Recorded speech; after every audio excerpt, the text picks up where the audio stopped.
Student, आज हम कक्षा 10 का एक टॉपिक है ट्रायंगल त्रिभुज, इसके बारे में पढ़ेंगे। ठीक, तो पहले देख लीजिए त्रिभुज होता क्या है, त्रिभुज किसे कहते हैं। तो आपको बताना है कि तीन भुजाओं से घिरी हुई आकृति को त्रिभुज कहते हैं। ठीक, किसी समतल में तीन भुजाओं से घिरी हुई आकृति को त्रिभुज कहते हैं। जैसे मान लीजिए एक भुजा ये है आपकी, ठीक, और एक ये है और एक ये। अब इनको अगर घेर दिया जाए, मतलब बंद कर दिया जाए, तो इनसे जो आकृति बनेगी, ठीक, इसी को हम क्या कहेंगे, ट्रायंगल कहेंगे। तो ये देखो यहाँ पर समतल में तीन भुजाओं से घिरी हुई आकृति को त्रिभुज नाम दे दिया जाता है।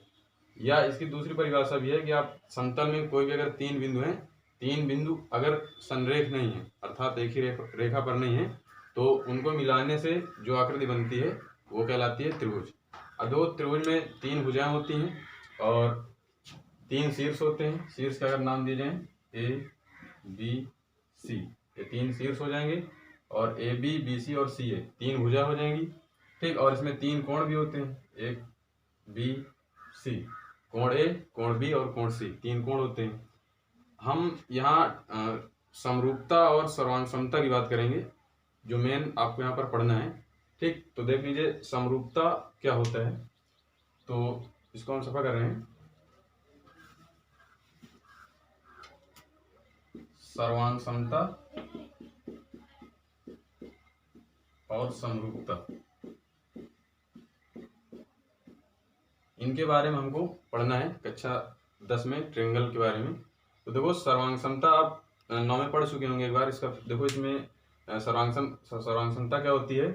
सर्वांग समता में बताना है कि ऐसी दो आकृतियां जिनके आकार तथा आमाप दोनों समान होते हैं, सर्वांग सम आकृतियां कहलाती हैं।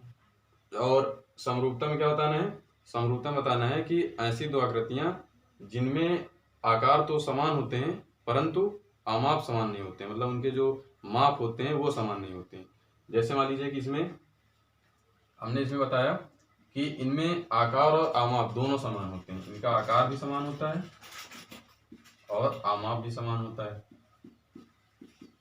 आकार यानी कि साइज और आमाप यानी कि, एक मिनट, शेप ये होता है आकार और ये होता है साइज। ठीक, तो देखो इसमें आकार भी समान होगा और आमाप भी समान होगा। इनमें क्या होता है, समरूपता में आकार तो समान होता है परंतु आमाप जो होती है वो समान नहीं होती। आकार समान होगा लेकिन आमाप क्या होगी, वो समान नहीं होगी। जैसे अगर बात की जाए कि एक आपको वर्ग बता दिया जाए, वर्ग, ठीक, ये वर्ग बना हुआ है, सपोज दैट वर्ग। अगर इसकी भुजा बता दी गई 4 सेंटीमीटर है और एक दूसरा वर्ग बता दिया जाए, ठीक, उसकी भी प्रत्येक भुजाएं कितनी है, 4 सेंटीमीटर है, तो हम कह सकते हैं कि ये दोनों आकृतियां क्या होंगी, सर्वांग होंगी, क्योंकि इनके आकार भी समान है। आकार कैसे हैं, देखो इस प्रकार चतुर्भुज बने हुए हैं, ठीक, वर्गाकार हैं, और इनकी जो मतलब आमाप है, ठीक, यानी कि माप जो है वो 4-4 सेंटीमीटर है। तो ये दोनों आकृतियां क्या हो जाएंगी, एक दूसरे के सर्वांग हो जाएंगी। सर्वांग में एक विशेषता और होती है कि इनको किसी के ऊपर अगर फिट कर दी जाए, मान लो कि ये दोनों अगर सर्वांग हैं, तो इसको उठाकर इसके ऊपर फिट कर दोगे तो पूरा उसके ऊपर ओवरलैप कर लेगा, पूरी तरह से उसको ढक लेगा। ठीक, जैसे मान लीजिए कि एक त्रिभुज है, यहाँ पर ये समबाहु त्रिभुज बता दिया जाए, समबाहु त्रिभुज, और इधर भी एक समबाहु त्रिभुज है। इनकी भुजाएं 3 सेंटीमीटर, इसकी भुजा 3 सेंटीमीटर। तो इसको आप अगर इसको उठा के इसमें फिट करेंगे तो पूरी तरह से इसको ओवरलैप कर लेगा, मतलब इसको ऊपर फिट बैठ जाएगा। तो इसको कहते हैं सर्वांग सम। और समरूपता में क्या होता है, इसमें देखो आकार सेम होगा। इसी में अगर कह दिया जाए कि एक वर्ग इस प्रकार बना हो, इसकी माप कितनी 4 सेंटीमीटर है और इसकी माप कितनी 3 सेंटीमीटर है। ठीक, तो इसमें देखो आकार तो इनका सेम है, बट क्या है, अमाप जो इनकी माप है वो सेम नहीं है। तो इस कंडीशन को क्या कहते हैं, समरूपता कहते हैं। इसमें जैसे इसको बता दिया जाए कि ये 4 सेंटीमीटर है और ये 3 सेंटीमीटर है, इसकी जो माप है वो 3 सेंटीमीटर है, और इस त्रिभुज की जो भुजा है, प्रत्येक भुजा वो 4 सेंटीमीटर है। तो आप इसको इसके ऊपर ओवरलैपिंग कराएंगे, मतलब इसमें ऊपर रखेंगे, तो ये कहना था पूरी तरह से उसको ढकेगा नहीं, क्योंकि ये 3 सेंटीमीटर है, 4 सेंटीमीटर है, तो ये बड़ा है। तो इनके आकार लेकिन सेम है, त्रिभुजाकार है, लेकिन आमाप अलग अलग हैं, तो इसको क्या कहते हैं, समरूपता कहते हैं। तो आपको समझ में आ गया होगा कि सर्वांग समता और समरूपता क्या होती है। ठीक, देखो यहाँ पर मेन पढ़ना क्या है, त्रिभुजों की समरूपता पढ़ना है और सर्वांगसम के बारे में ज्यादा डिस्कस नहीं किया जाएगा। यहाँ पर समरूपता आपको मेन फोकस करना है। ठीक, तो समरूपता देख लीजिए, त्रिभुजों की समरूपता क्या होती है।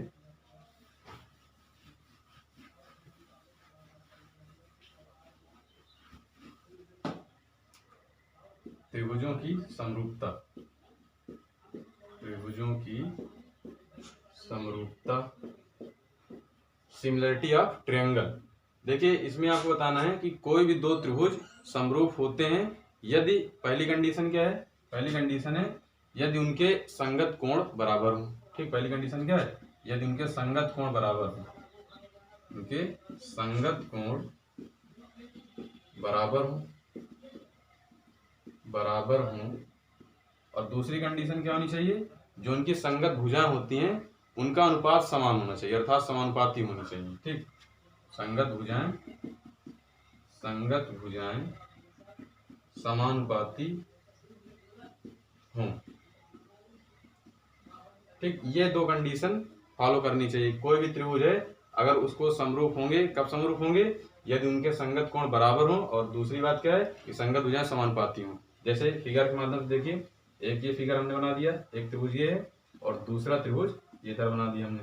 इसका नाम दे दीजिए ABC और इसका नाम दे दीजिए PQR। इसमें अगर ये कह दिया जाए कि कोण A, ये कोण P इसके संगत होगा, कोण A किसके संगत, कोण P के, कोण B कोण Q के संगत है और कोण C कोण R के संगत है। इसमें देखो इसको बता दिया जाए कि ये आपका 45 डिग्री है, ये बता दिया जाए आपका 45 डिग्री है, ये 60 डिग्री है, ये 60 डिग्री है। ठीक, अब देखो ये 45 हो गया, ये 60 हो गया, तो ये वाला कोण कितना होगा, दोनों को 180 से घटा देंगे, 180 से दोनों जोड़ घटा दीजिए तो आ जाएगा 5 और 6 4 10 105। इसको घटाएंगे तो 5 5 10 बचेगा कितना आ जाएगा 7, यानी कि 75। ये कितना आ जाएगा 75 डिग्री आ जाएगा। तो अब इधर वाला भी कितना हो जाएगा 75 हो जाएगा। तो ये मान लीजिए आपके पास कोण दिए गए हैं। ठीक, एक 45 अंश आ गया, एक 60 अंश आ गया, एक 75 अंश आ गया, इधर भी 45 60 और 75। अब देखेंगे कोण ए है, इसका जो संगत है वो कौन सा है, कोण P, सॉरी हाँ कोण P है, ये दोनों बराबर 45 डिग्री के हैं। और कोण B जो है वो बराबर कोण Q, दोनों कितने हैं 60 डिग्री के हैं। और कोण C बराबर कोण R, दोनों कितने हैं 75 डिग्री हैं। ठीक, अब इसमें देखो कोण बराबर है, इनके संगत कोण बराबर है, एक कंडीशन तो फॉलो कर गई। दूसरी कंडीशन क्या है कि संगत भुजाएं समानुपाती होनी चाहिए। इनकी संगत भुजाएं, जैसे AB संगत भुजा कौन सी है, PQ है, और AC संगत भुजा कौन सी है, PR है, और BC संगत भुजा कौन सी है, QR है। तो इनका जो अनुपात है वो समानुपाती अर्थात समान होना चाहिए। जैसे अभी इसमें हमने बता दिया कि ये 3 सेंटीमीटर माप की है और इसको बता दिया जाए कि ये 6 सेंटीमीटर माप की है, ये मान लो 2 सेंटीमीटर माप की है, ये 4 सेंटीमीटर माप की है, ये आपकी 5 सेंटीमीटर माप की है और ये बता दिया 10 सेंटीमीटर माप की है। तो इनमें आप देखेंगे इनका अनुपात करेंगे, इनकी जो संगत भुजाएं हैं AB और इधर PQ, इनका अगर आप अनुपात निकालेंगे AB अपान PQ तो बराबर कितना आ जाएगा, देखो AB की वैल्यू कितनी है 3 और P की वैल्यू कितनी है 6। इसको हल करेंगे तो 1/2 आ जाएगा। अब इसके बाद देखो यहाँ पर AC और इधर इसकी संगत भुजा कौन सी है PR, तो इनका अनुपात करेंगे तो 2/4, यानी कि इसकी वैल्यू कितनी आ जाएगी 1/2। इसके बाद फिर देखो इसमें BC और इधर से QR, BC की वैल्यू कितनी 5 है और QR की वैल्यू कितनी है 10 है, तो BC अपान QR की वैल्यू कितनी आ जाएगी, इधर देखो BC अपान QR इनकी वैल्यू आ जाएगी 1/2, क्योंकि 5 अपान 10 करेंगे तो 1/2। देखो इसकी वैल्यू आ गई 1/2, इनका रेशियो 1/2 आ गया, इनका रेशियो 1/2 आ गया, और BC इधर QR इनका रेशियो कितना आ गया 1/2, यानी कि सबका रेशियो जो है, जो सबका अनुपात है वो सब समान है अर्थात समानुपाती है। तो हम कह सकते हैं कि ये वाला जो त्रिभुज है इस त्रिभुज के क्या होगा, समरूप होगा। अब देख लीजिए समरूप को प्रदर्शित किससे किया जाता है। समरूप को प्रदर्शित करने के लिए आपको इस प्रकार का साइन बनाना पड़ता है। समरूप, इसके लिए इस प्रकार साइन बना दिया जाता है। जैसे मान लीजिए ये दोनों समरूप हैं तो हम इनके बीच में ऐसे साइन बना सकते हैं। ठीक, इस प्रकार, तो ये हो गए समरूप। और आपने देखा होगा सर्वांगसम का जो प्रदर्शित करने का जो साइन होता है, सर्वांगसम, सर्वांगसम में बराबर लगा होता है और उसके ऊपर ऐसे लगा होता है, तो ये सर्वांगसम को प्रदर्शित कर रहा है और ये समरूप को प्रदर्शित कर रहा है।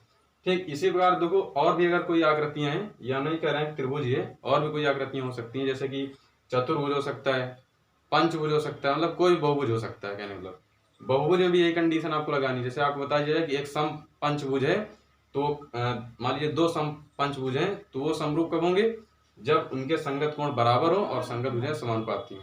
तो ये आपको दो नियम याद रखने हैं। ठीक, आपको बस यहाँ पर फोकस किसमें करना है, त्रिभुजों की समरूपता पर। समरूपता आपको याद मतलब पता होनी चाहिए। तो ये आपका बेसिक था पूरा। ठीक, और इसमें जो पहली एक्सरसाइज है वो आपकी दी गई है एक्सरसाइज 6.1। इसमें देखो बताए हुए हैं कि पहला सवाल है कि कोष्टक में दिए गए शब्दों से सही शब्दों का प्रयोग करते हुए रिक्त स्थानों की पूर्ति कीजिए। जैसे पहला क्वेश्चन है कि सभी व्रत, अभी बीच में खाली होते हैं, तो सभी व्रत क्या होते हैं, सभी व्रत क्या होते हैं, समरूप होते हैं। क्या होते हैं, समरूप। देखो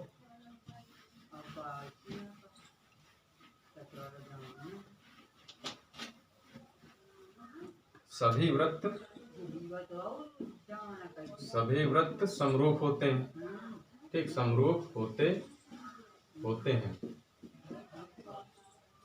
देखिए अगर यहाँ पर व्रत की त्रिज्या दे दी जाए, जैसे मान लीजिए कि ये व्रत बना हुआ है, इसकी त्रिज्या है 2 सेंटीमीटर, और एक व्रत इधर बना हुआ है और इसकी त्रिज्या है 3 सेंटीमीटर। कितनी है, 3 सेंटीमीटर।